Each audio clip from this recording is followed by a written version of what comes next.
হজকে রব্বুল আলামিন প্রতিটি সামর্থ্যবান ব্যক্তি মুমিন যে তার ঘর থেকে কাবা ঘর ঘুরে আসা পর্যন্ত রাহ খরচার মালিক মানিস্তাতা ইলাইহি সাবিলার যারা আছে তার উপর হজকে ফরজ করেছেন। আমরা যারা হজে যাচ্ছি তারা যেন এটি ভুলে না যাই, হজ কেবল একটি ইবাদত নয়, এটি এমন একটি সফর, এমন একটি ইবাদত যে ইবাদতের আলিফ থেকে ইয়া শুরু থেকে শেষ পর্যন্ত প্রতিটি প্রহরে, প্রতিটি পদে পদে, প্রতিটি জায়গায় রয়েছে জ্ঞান এবং ইতিহাস। কাবা কোন সে ঘর? এটি সেই ঘর যেটি পৃথিবীর প্রথম ঘর।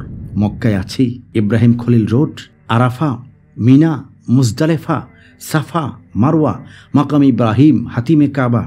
সফর তো করছি, জানি কি তার ইতিহাস, জানি কি তার সঙ্গে লেপ্টে থাকা প্রেক্ষাপট, জানি কি তার মর্যাদা, জানি কি ইতিহাসের কত ঐতিহাসিক ঘটনা এই ঘরের সাথে, এই প্রাঙ্গণের সাথে, এই আঙ্গিনার সাথে। যারা হজে যাচ্ছে তাদের জন্য আজকে একটি চমৎকার বইয়ের সাথে আমি পরিচয় করিয়ে দেব। বইটির নাম হজ উমরাহ বিশ্বকোষ।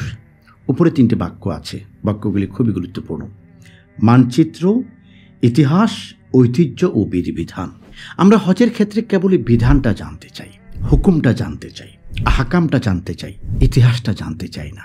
তাহলে কি করে আমার মন কেঁদে উঠবে, কি করে আমার মন আবেগিত হবে যদি ইতিহাস আমি না জানি? এই জন্য আমি বলবো, যারা হজে যাচ্ছি, হজের পাথেয় সংগ্রহ করছি, হজ উমরা বিশ্বকোষটি এটিও হতে পারে আপনার হজের সফরের অনন্য পাথেয়।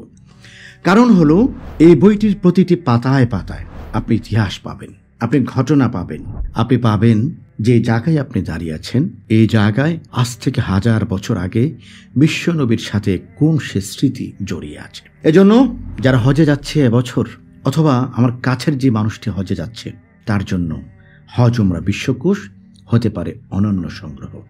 রব্বুল আলামিন আমাদেরকে হজ করার তৌফিক দান করুন এবং তার সাথে হজের শুরু থেকে শেষ পর্যন্ত প্রতি ইঞ্চি ফোঁটা প্রাঙ্গণ সম্পর্কে জানার তৌফিক দান করুন। হজের পবিত্রতা এবং হজের অনুভব আমাদের হৃদয়ে দান করুন। আসসালামু আলাইকুম ওয়া রাহমাতুল্লাহি ওয়া বারাকাতুহু।